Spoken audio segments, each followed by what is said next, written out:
Hello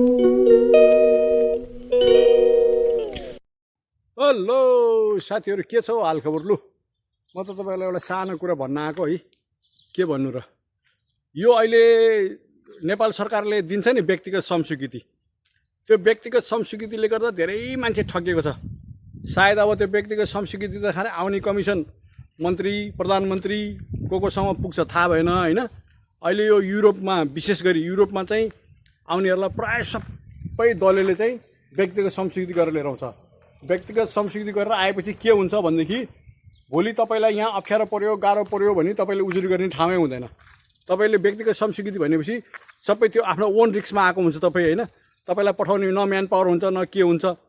अब त्यस्तो गरेर पठाउँदाखेरि पनि अनि यो नेपाल सरकारका मन्त्री हो कि अमन्त्री हो कि के मन्त्री हो, यसलाई कति थाहा नभएको हो, थाहा भएको हो कि थाहा नभएको हो। व्यक्तिगत श्रमस्वीकृतिमा गएको मान्छेले भोलि अलपत्र पऱ्यो भने कुन चाहिँ म्यान पावरलाई के अरे कारबाही गर्ने, कुन चाहिँ म्यान पावरलाई समात्ने होइन।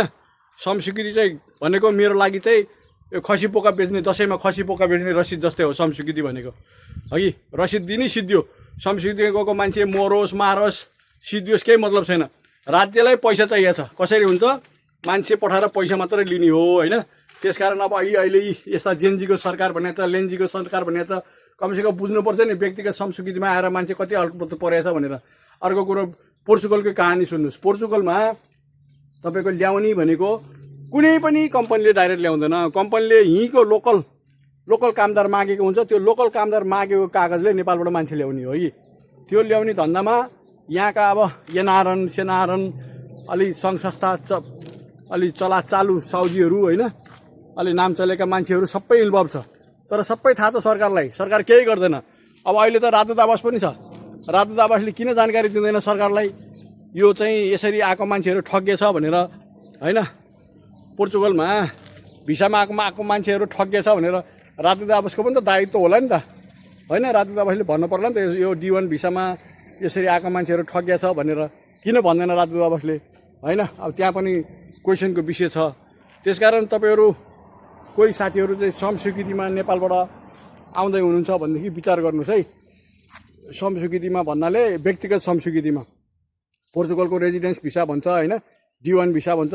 त्यो मगाउने कम्पनी एउटा हुन्छ, तपाईँलाई लिन आउने अर्कै हुन्छ, काममा अन्तै लगेर लाग्छ होइन। तपाईँहरूको जिन्दगी बर्बाद हुन्छ यहाँ है।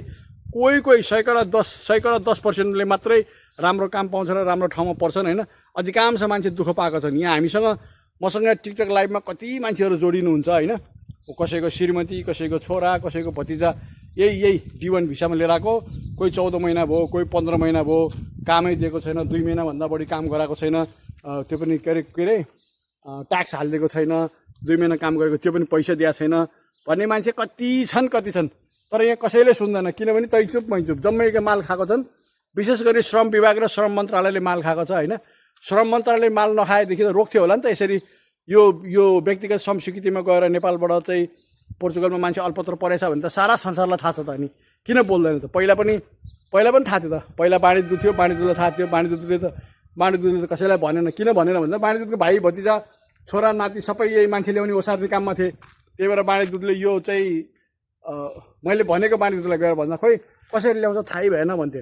भरे उसकै भाइ भतिजाहरूको साथीहरू मिलेर चाहिँ खोलेको कम्पनीबाट मान्छे ल्याउने रहेछ। मान्छे ल्याउनुमा 1 नम्बरमा त एनआरएनको अध्यक्ष नै छन् है।